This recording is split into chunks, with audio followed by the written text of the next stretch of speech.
Bonjour à toutes et tous, bonjour la communauté Bulle de Lumière, bienvenue. Aujourd'hui, je vous présente un petit coffret que je me suis offert dernièrement. Pourquoi je vous présente ça? Parce que je me suis dit que sur ma chaîne YouTube, j'allais profiter un petit peu pour vous montrer les choses que j'aime, les choses qui me touchent, les choses voilà, qui existent dans ma spiritualité, dans ma manière de voir le monde. Et du coup, je suis très proche de tout ce qui est les ancêtres celtes, le celtisme, la religion celte, la mythologie celte, les dieux, les déesses, etc. Pourquoi? Parce qu'il faut savoir que j'habite en Suisse et que ici où je suis, dans le lieu où je suis née, etc., il y a eu des personnes qui étaient des Celtes, qui vivaient ici et du coup, voilà, ça me parle beaucoup. Donc voilà, bref. Du coup, je me suis trouvé ce petit oracle celte et puis je peux peut-être aussi vous montrer après, parce que ça va du coup ensemble, euh, les cartes des déesses celtes. Donc les déesses, les sorcières et les reines celtes. Donc ça peut-être aussi, je pense que je vais vous le montrer après. Je me le mets là en attendant. Et puis voilà, du coup je vais vous présenter ces dés. Donc ça se présente comme ça, on le reçoit dans une boîte. Quand je l'ai vu en ligne, je pensais que c'était une petite boîte comme ça, mais en fait, bon, elle est quand même assez grande. Bon, là, voilà, il nous explique un peu ce qu'il y a dedans. J'aime bien parce que elle est assez solide, donc du coup, j'aime assez. Il y a un petit livret. Il y a un petit livret avec les 5 dés. Il est pas mal, il est sympa, il explique bien les choses. Ça résume assez bien les esprits celtes, on va dire. Et puis ensuite, on en arrive aux dés. Il y en a 5. Il y en a un avec les ogames. Donc chaque ogame correspondrait à un arbre. Après cette technique, on va dire, d'écriture, elle est avérée. Mais après, est-ce que c'est une technique de divination, comme certains le disent? Bon, ça c'est assez controversé, je ne sais pas. À voir. Donc disons que le dé des ogames me parle un peu moins. On a le bouleau, si on la regarde à l'envers, c'est l'aubépine. Ici, on a le sureau. Ici, on a le lif. Après, je me rappelle plus les noms justement des, des ogames. Ici, on a le noisetier. Et là, on a le chêne. Donc voilà, chaque ogame, chaque arbre a sa propre signification qu'on retrouve du coup quand on tire le dé. Donc ça, c'est assez sympa. Ici, on a vraiment des symboles celtes, le nœud celte, le triskel, le labyrinthe, qui n'est pas un dédale, donc c'est bien précisé sur le livret que ce n'est pas un dédale, mais c'est bien un labyrinthe parce qu'il a une entrée, une sortie, enfin il est possible d'en sortir. Le triskel qui représente un peu la spirale de la vie, la Trinité, tout ce qui est en trois, le souffle, la terre, etc. Ici, on a la spirale, donc la spirale unique de la vie, la lune. Qu'est-ce que j'ai loupé? Ça, c'est un petit symbole. Donc, on a deux mains qui portent un cœur et sur ce cœur, il y a une couronne. Donc je le trouve assez joli. Je pense que pour moi, c'est déjà un symbole empreint de christianisme, hein, j'ai l'impression. Enfin, en tout cas, c'est comme ça que je le lis. Je crois que j'en ai oublié aucun. Ici, on a des dieux, des déesses qui sont représentés.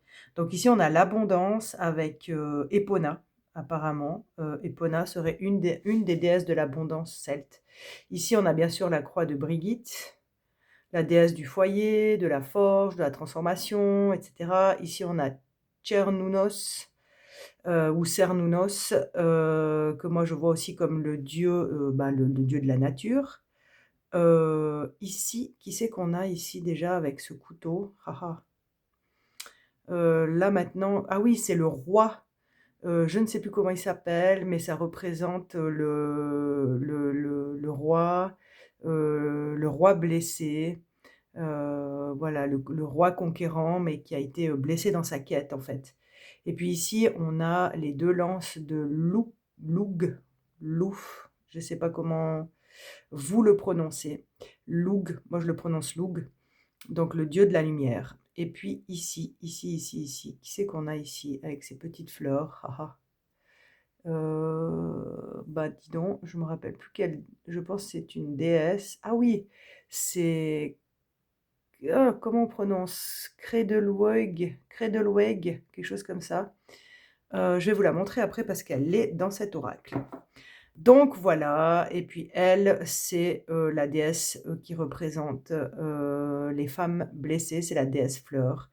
Elle a été créée à partir de fleurs et elle a refusé le destin qui lui était scellé de se marier avec je ne sais plus quel dieu ou humain. Et du coup, elle a refusé et elle a suivi son propre chemin. Donc yes, on est à fond. Ici, on a les animaux totems. Donc les animaux totems, en tout cas les animaux qui sont importants dans la mythologie grecque. La licorne avec, qui représente vraiment la magie pure. Le cheval avec le passage entre les mondes apparemment. Le corbeau, ici, que j'adore, qui est un de mes animaux préférés, qui pour moi est le messager entre les mondes, hein. Et la selkie, je ne sais pas si vous connaissez, c'est un conte de la mythologie celte qui explique qu'il y a une femme qui avait été changée en selkie et c'est tout un conte, voilà, initiatique pour cette personne de comment elle va, pouvoir, en fait, c'est une selkie qui a été transformée en femme et du coup, comment elle va retrouver sa nature profonde pour retourner vivre dans l'océan. Voilà. Ici, on a le serpent, la transformation. Est-ce que j'en ai pas oublié? Le hibou pour la vision claire, la vision nocturne. Je les trouve très jolis, ces dés. Et puis là, on a vraiment les symboles des... Comment dire? On va dire des personnes, des communautés celtes de l'époque. Ici, on a le barde avec la musique, l'art, la poésie. Ça, c'est un couteau de sacrifice, donc c'est le sacrifiant, et non pas le sacrifié, mais le sacrifiant, donc celui qui faisait les rites de sacrifice et d'offrande aux dieux, etc. Ici, on a la voyante, la prophétesse, et elle s'appelle l'Ovat, qui vient apparemment du latin vates, et qui veut dire voilà, celle qui voit, celle qui prophétise. Ici, on a le druide avec les lauriers, l'arbre de vie, hein, l'arbre de vie, l'arbre monde, qui, voilà, qui puise ses racines dans la terre et qui s'élève jusqu'au ciel. Et là, on a l'Awen, qui est le souffle premier, le souffle divin. Et je le trouve magnifique, ce symbole. Est-ce que j'en ai oublié un? Je crois que je les ai tous faits. Donc voilà, pour ces symboles celtes, pour cet oracle celte. Dites-moi en commentaire si vous avez aimé ou pas. Le petit bouquin se présente comme ça. On a une petite intro.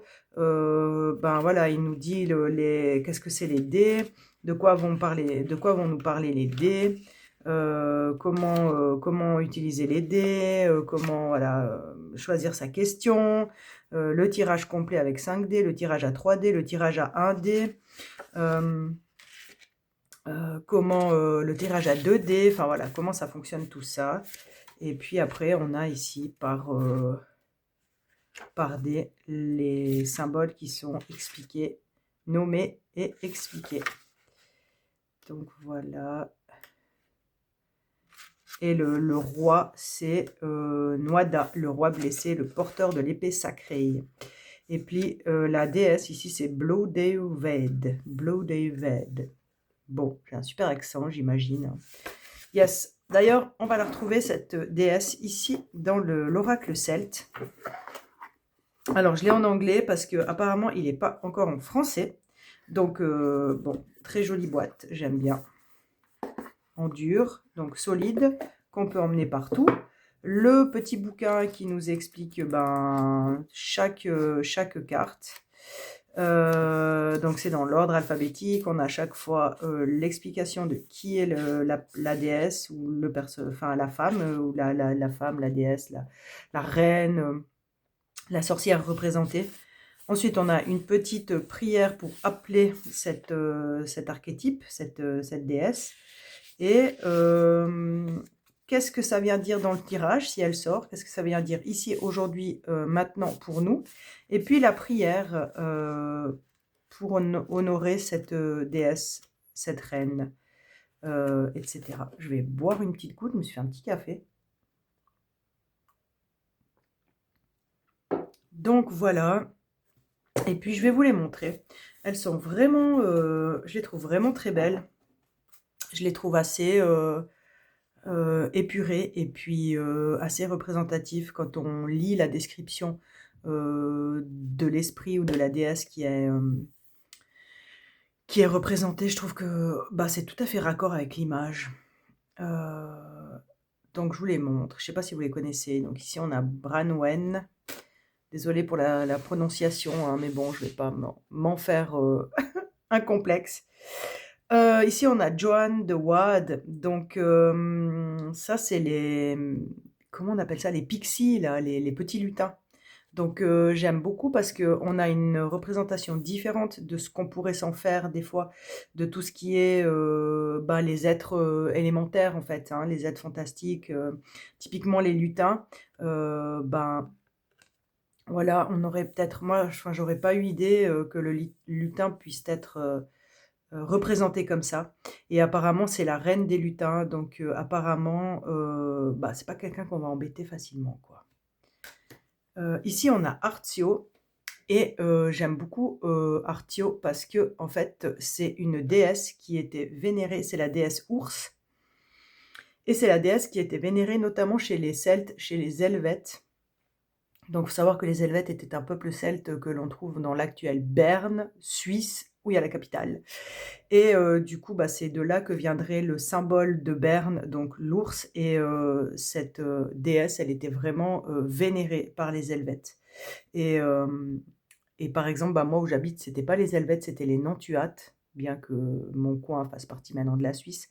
Mais j'imagine que les Nantuates vénéraient aussi Artio, et ainsi que les Véragres qui sont aussi qui habitaient non loin de chez moi, parce que ben on retrouve aussi sur certaines armoiries de communes d'où je viens des ours. Donc voilà. Ici on a Tamara. J'espère que vous voyez bien. Ici on a Nikewin. Donc, il y a vraiment de tout, hein. Ce que j'aime bien dans la religion celte ou la mythologie celte, c'est que, voilà, on n'a pas que des figures, on va dire, vraiment lumineuses, peut-être genre Branwen, mais on a aussi des archétypes et des figures bah, plus sombres, en fait, mais qui vient du coup clairement nous parler de notre condition d'être humain, hein. Donc voilà, ça, ce sont aussi des déesses ou des esprits très puissants qu'on peut aussi appeler à nos côtés quand on en a besoin. On a Arduina qui, moi, me fait penser peut-être un peu à une déesse comme Artémis, par exemple, ou Diane, hein. Donc voilà, déesse de la forêt, de la chasse. Donc voilà, on retrouve aussi certains archétypes. Ici, on a Médeb, qui était une grande reine, mais vraiment une souveraine très, très forte, très appréciée, euh, très charismatique. Je la trouve magnifique. D'ailleurs, c'est celle qu'on retrouve sur le livret. On a ici Crédilade, voilà, celle-ci, là, on est vraiment sur une figure beaucoup plus lumineuse.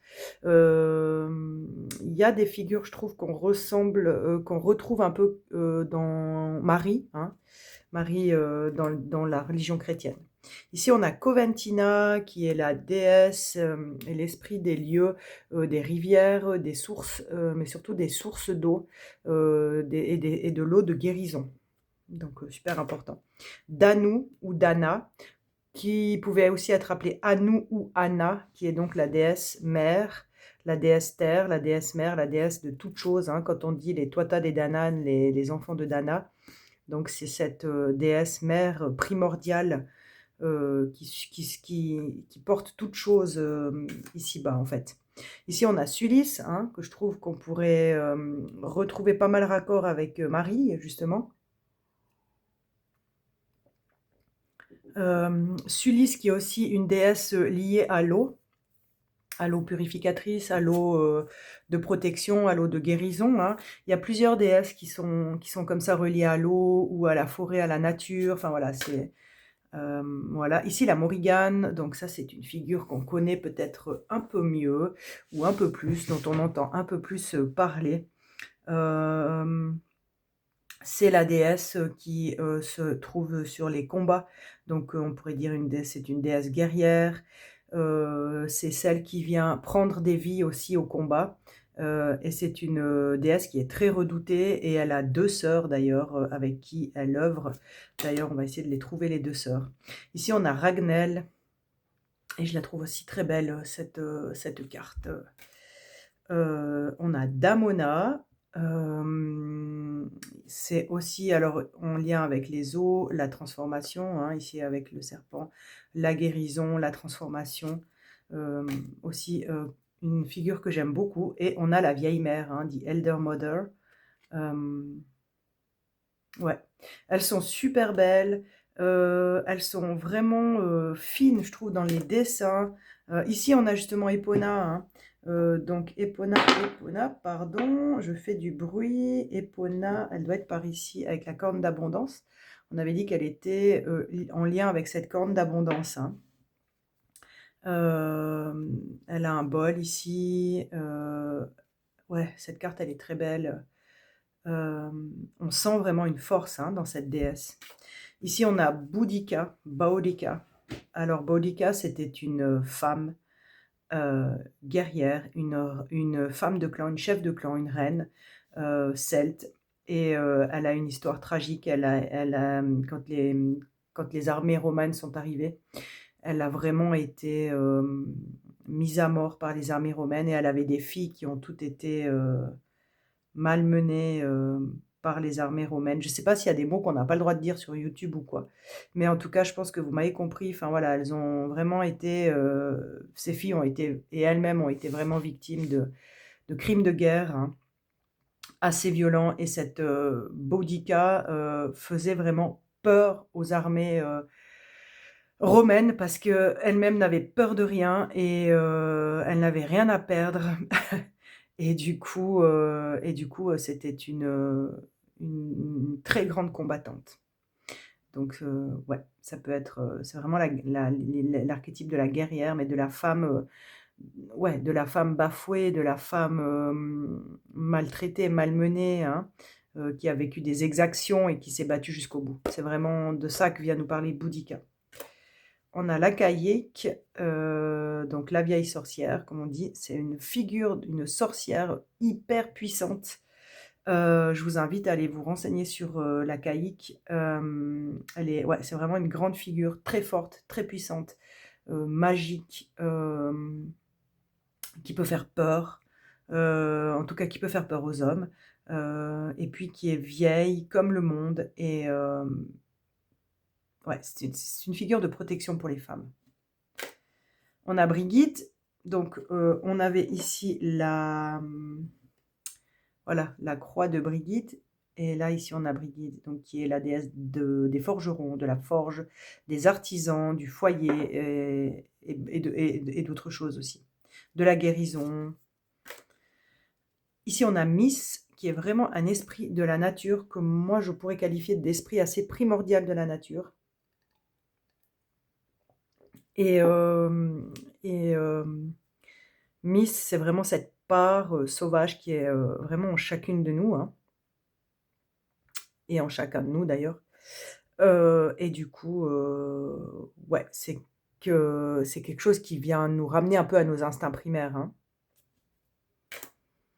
On a Céridwen. Alors, Céridwen qui est assez connue dans la mythologie celte. En tout cas, c'est une des déesses dont on parle assez facilement, qui est assez facilement, comment dire, nommée en matière de mythologie celtique. Là, elle est enceinte. Et en fait, il y a toute une histoire avec elle. Je ne vais pas vous raconter son mythe ou son conte, mais il y a vraiment une histoire ici avec ce chaudron transformateur, hein, qui transforme, qui génère de nouvelles essences. Et puis, ouais, c'est aussi une très grande sorcière, Céridwen. Je vous invite à aller lire son histoire. On a Mélusine, Mélusine qui est aussi une déesse très connue. Et je vous invite aussi à aller lire son histoire, je ne veux pas toute vous la raconter. On a Eriu, qui est une déesse d'abondance aussi, hein. Ici on a le blé, ici on a le hou. Eriu, est-ce qu'on pourrait un petit peu peut-être la comparer à Déméter, hein? Vraiment l'histoire comment dire, pas dans l'histoire de Déméter, mais plutôt dans la déesse de la fertilité, la déesse de l'abondance, la déesse qui règne sur les récoltes, etc., hein. Ici, on a Blodeuwedd. Donc voilà, c'est elle, la femme fleur, qui a été créée à partir de fleurs et qui a refusé son destin, qui lui était écrit et tout tracé pour écrire son propre destin. Donc ça, c'est une figure très inspirante pour nous les femmes, pour toute personne qui se refuse à la fatalité. Ici, on a Masha, et ça, je ne suis pas sûre que ce soit elle qui est une des sœurs de la Morrigan, mais c'est aussi une déesse guerrière et une déesse qui vient plutôt, peut-être des fois, nous pousser un peu dans nos retranchements. On a Nimue. Est-ce que vous la connaissez? Je me demande si elle n'est même pas dans les histoires d'Arthur, dans les sagas du roi Arthur, c'est possible. On a Domnou, qui est aussi apparemment une reine, ou une déesse en tout cas. Voilà, je ne connais pas bien son histoire, si vous voulez aller la voir sur Internet. Toutes ces déesses qui sont sur ces cartes, vous les retrouvez sur Internet si vous les cherchez, hein. On a Scathar, et Scathar, qui est aussi une déesse de la guerre, des arts guerriers, des batailles qu'on mène dans une vie, des batailles que nous menons, nous les femmes. On a les matresses, qui sont aussi, qui peuvent être aussi les dryades. Donc vraiment, ces déesses triples, hein, qui peuvent tisser aussi le cours de la vie, qu'on retrouve dans la mythologie nordique aussi. On a Nemetona, qui est apparemment aussi un esprit que moi je dirais vraiment assez ancien. Elle porte les bois du cerf. Et je vous invite aussi à aller voir son histoire, sa spécificité. On a Boan, vraiment énormément de déesses celtes. Arianrhod, celle-ci est assez connue d'ailleurs. Elle est aussi représentée comme étant la mère du dieu. Donc, ouais, des archétypes qui se retrouvent, hein, dans les diverses religions. Rosmerta, fécondité, abondance, fertilité, etc. Abnoba, aussi une espèce de archétype de la chasse, hein, de Artémis à mon avis, comme Arduisa, Abnoba. J'irai revoir qu'est-ce qu'elle fait spécifiquement, parce qu'elle ne sort pas souvent dans mes tirages. Et on a Badeb. Donc elle, on la retrouve avec la Morrigan, hein, on retrouve les corbeaux, et c'est un esprit qui peut être un peu effrayant. On a Rhiannon, qui est une déesse solaire. Andraste, une guerrière aussi. Ain, très belle, très lumineuse. On a Gwenwyfer,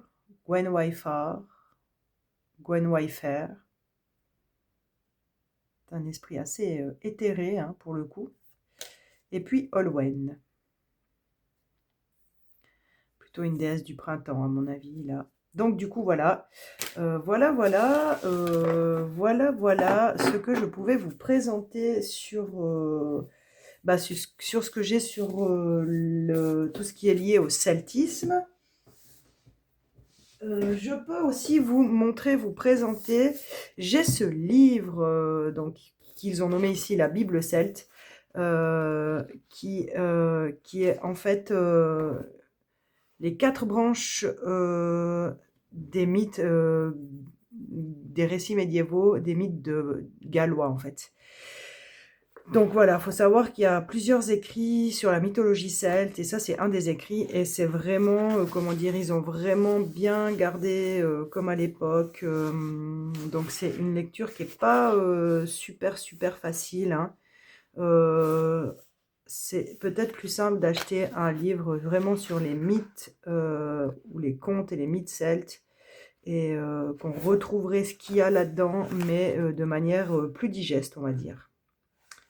Donc voilà, écoutez, ben moi je vous laisse avec, avec ça. Voilà, ce dé est tombé sur le serpent. Donc voilà, changer de mue, aller de l'avant, lâcher l'inutile, et puis se concentrer, avancer vers ce qui est important pour nous. Et du coup, bah écoutez, moi je vous souhaite vraiment tout de bon, et je vous remercie de m'avoir suivi, si vous m'avez suivi jusqu'au bout, et même si vous m'avez suivi qu'un tout petit bout. Et moi je vous dis à tout bientôt pour sûrement une présentation d'oracle ou une future guidance tarot. Bye bye!